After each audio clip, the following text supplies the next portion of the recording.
Hello and welcome to my weekly video blog, and today on A.Vogel Talks Menopause I'm going to be talking about what are the worst symptoms for the menopause. If you like my tips and advice, then please subscribe and remember to hit the bell icon so you can be notified of all my new videos. Are you wondering what the worst symptoms of the menopause are? So what I'm going to do today is look at 5 that we get asked the most questions about over the year. So I'm going to look at what they are, how you can help yourself, what you can do to ease them, and just to make life a bit more comfortable. But before I get started, I just wanted to take a moment to tell you about something which I'm really excited about. It's Menopause Awareness Month here in the UK, and what a better time to tell you that A.Vogel and myself have joined an organisation called GenM, and we have pledged to become a voice for the menopause that's too loud to ignore. You might have seen GenM's open letter to brands and companies across the UK in the Guardian newsletter just a short while ago, asking companies to break the silence around the menopause and to provide valuable support, effective products, services, and workplace policies. As we are one of the founding 48 brands, we've pledged to support all women going through the menopause and to ignite and stimulate discussion to help them to feel visible, vocal, and valued. So I'm really proud to lend my voice to this fantastic initiative. There will be a link to the GenM website in the description so you can discover more about the pledge and all the fantastic brands and companies that are supporting it the same as we are. So back to the topic, we're looking at the 5 worst symptoms. And it was quite interesting because GenM's done a number of reports and surveys, and they've done an invisibility report, which basically, speaks for itself in terms of the menopause in women. And 51% of women could only name 3 out of the 48 known menopause symptoms. So, here we are in the supposedly enlightened age, but the majority of women still don't know what to expect as they approach and go through the menopause. So today I'm going to look at the top 5, as I mentioned, and here is number 1, and that is mood changes.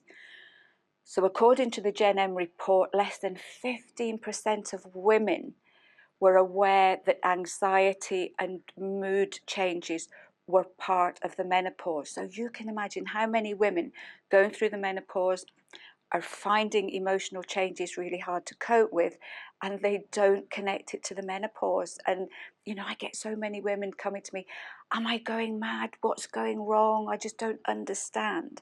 So for the mood changes, it's an absolutely huge one. It can be very debilitating. It can affect your day-to-day life. It can affect your relationships, and it can affect your work. So the main symptoms here would be things like anxiety. So we're not talking about a little worry. This is deep-seated anxiety that very often you can't find a reason for. It can be rage, it can be anger, it can be irritability, it can be mood swings going from one side to the other. It could be low mood, it can be crying, it can be fear, it could be loss of confidence. So you imagine all these things impacting on your life. It's going to impact you physically because these emotional swings can be extremely draining, and obviously emotionally it can cause a huge amount of disruption too. The sort of things you're looking at to help would be your magnesium. This is really important because magnesium is a mood stabilizer. It's going to help with all sorts of different areas of mood and the emotions. Water, this is so important. Dehydration is going to make anxiety worse. You're going to get palpitations. You're going to get much more accentuated anxiety and other issues if you're dehydrated. So loads of water over and above your other drinks. You can look at calming herbs, so these would be things like passion flower, avena sativa, valerian, and the flower essences. The flower essences are great because if your mood changes come about really quickly and you're out and about, you know, there's nothing normally you can do about it. The flower essences, they're little bottles. You can keep them in your pocket or your bag, and the minute you feel something on, you can put a few drops straight onto the tongue. The one thing I will say here, if your mood issues are really serious, if you think that you're getting depression, if you find that you really can't cope and you don't even want to get out of bed, this is the point where you go and speak to your doctor or look for some sort of professional advice. Number 2 is hot flushes and night sweats. This is the number one symptom which most women are aware of. But only 75% of women will get hot flushes and night sweats. So there's a good group of women who won't get this particular symptom at all. But again, it's another horrible one. It's debilitating. If you're getting sweats on a regular basis, again, it's going to absolutely drain you of energy. It can be extremely embarrassing if you're at work and suddenly you're sitting there with your face going bright red and you're just feeling so very, very uncomfortable. It can affect your confidence a great deal. A lot of women tell me if they get a lot of hot flushes, they just don't want to go out and socialise or be with people because it's just too much to cope with. Night sweats are going to disrupt your sleep, and that's another huge issue which I'm going to talk about shortly. So for this particular one, the main herb is sage. This is known, there's a lot of research on it. This is known to help with hot flushes and night sweats. It usually works quite quickly. Remember too that even if you get hot and you're not sweating, you're still possibly going to get dehydrated. Dehydration is going to affect your nervous system and it's going to trigger more hot flushes and night sweats. So water is a really good simple treatment for this, so don't forget it. Number 3 is joint pain. This is one at the beginning that we were really surprised because even we weren't aware that joint aches and pains were a common menopause symptom. And this is what a lot of women experience this at some point.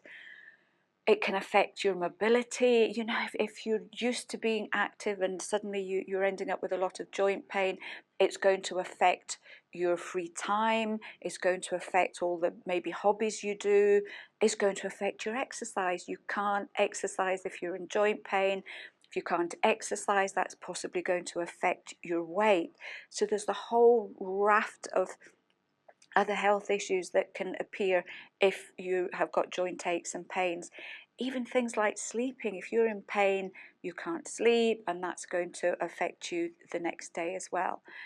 What we do think happens is that low estrogen affects the elasticity and hydration of your joints, so it will affect the mobility of the joints. And if your joints are dehydrated, that can lead to inflammation, and that in turn will lead to pain. So guess what? For joint pain, water is a really great treatment. And I've had women come back literally within a week or so. All they've done is started to drink a lot of plain water and their symptoms have eased quite considerably. So this is a really easy, free treatment to do. Other things you can look at is the herb devil's claw, which is known as a natural anti-inflammatory. Calcium and magnesium supplement can be helpful, and it is important to exercise. Now I know you're thinking, well, if I'm in pain I can't exercise, but it's really important to stabilize your joints, and this goes for everybody, not just if you are getting joint aches and pains. So the more strength that you can give to the muscles either side of your main joints especially, then the less the joints are likely to deteriorate. Obviously, if you can't get out and about because of pain, you can look at very gentle exercises such as swimming, yoga, Pilates, Tai Chi. And if you're really struggling, you can get exercises that you can do sitting in your chair. So all you need to do here is go onto YouTube and you'll find plenty of them. And even doing 15 or 20 minutes of exercises sitting down every day, maybe, you know, when you're watching the TV in the evening, can make a big difference in helping to stabilize the joints. Number 4 is cognitive issues. Who's not been there when your brain has just completely gone? And I know for me that it was one of my symptoms. I could be in the middle of talking about something and it felt as if someone had just pulled the plug on my brain. There was nothing in it. It was just complete. It was like a blank TV screen. It's a horrible one because it's embarrassing. It can be, you know, it can give you a sort of anxiety because you can't actually get back to what you were talking about. What I discovered was that if you kind of joke about it, so eventually I just used to say, oh, you know what, I'm having a black hole moment, I'll be with you in a minute. Because I wasn't getting anxious and stressed, that made me much calmer and my thoughts came back a lot quicker that way. So if you get into the habit of just trying not to panic too much when these things happen, you will find that your thoughts will come back much quicker. I know a lot of women, they contact me and they actually think that they're getting Alzheimer's or dementia because they're forgetting so many things. And you know, if you're in a family, very often the woman is the mental calendar and diary. She knows everything that's going on. And you know, I've had women tell me that they've just, the whole family's kind of gone to pieces because she keeps forgetting things. It can also be focus, it can be concentration. A lot of women have problems at work when they just can't concentrate and focus. It can be that kind of just a foggy brain, and sometimes it can even be, you can feel quite spaced out as if you're not really quite here, which can sometimes be quite frightening. Again, this sort of thing, it can cause fatigue and cause problems with your sleep. So you're looking here, water, because just remember your brain needs a lot of water to function, and just being dehydrated can cause foggy brain and forgetfulness. You can look at the herb ginkgo biloba, which is known to help with concentration and to improve memory too. Number 5, which I've talked about in several of these situations, is difficulty sleeping. We think that as your estrogen falls, it affects the level at which you go to sleep. So it takes you longer to fall asleep, which means that thoughts are going round and round in your head for a lot longer, which can then set off your nervous system, making it practically impossible to get to sleep. But we know too that low estrogen gives you a much shallower sleep. So external things can wake you up, which may not have happened before. Hot flushes or sweats are more likely to wake you up. Even, you know, your partner moving in bed can be enough to wake you up. So if you're getting woken up on a regular basis during the night, if you're not getting off to sleep properly, then your body isn't getting enough time to relax, recuperate, and to restore its energy. And then the next morning you're going to be tired, you're going to be irritable, you're going to have problems focusing. So all these things can be very much interconnected with each other. So if you're looking at sleep, it's really important to have a good routine before you go to bed. So don't have coffee or caffeine drinks in the evening if you can. So many women have told me that just cutting out the tea time, the nighttime cup of tea or coffee, gives them a much better night's sleep. Don't go for high salt and sugar snacks in the evening because they will rev your nervous system up and make it much more difficult to relax. So it is important to have a snack before you go to bed to keep your blood sugars stable. But you're looking at healthy fats, maybe a little energy ball or some Greek yogurt or with some berries or nuts and seeds, or maybe an oat cake and nut butter. So you're looking at the foods that are going to stabilize your blood sugars. Also have a small shot glass of warm water just before you jump into bed. Dehydration will make you get up and go to the toilet more because your urine will be very concentrated, and dehydration can affect your nervous system, triggering night sweats. The reason I'd recommend a warm glass of water is if you take cold water before you go to bed, it can shock your digestive system, and that will stop you getting to sleep. Just a small glass is enough to keep you hydrated without putting too much pressure on your bladder. You can also look at herbs such as valerian and hops. We have our licensed dormiazan for sleep, and you can also look at some of the flower essences as well. So I hope you found this one helpful. If any of you out there have any tips that have worked well for you for any of these situations, then please share them, and please do click onto the GenM website to look at the fabulous initiative that this organisation is doing and going to do here in the UK. And until then, I will see you next week for another edition of A.Vogel Talks Menopause.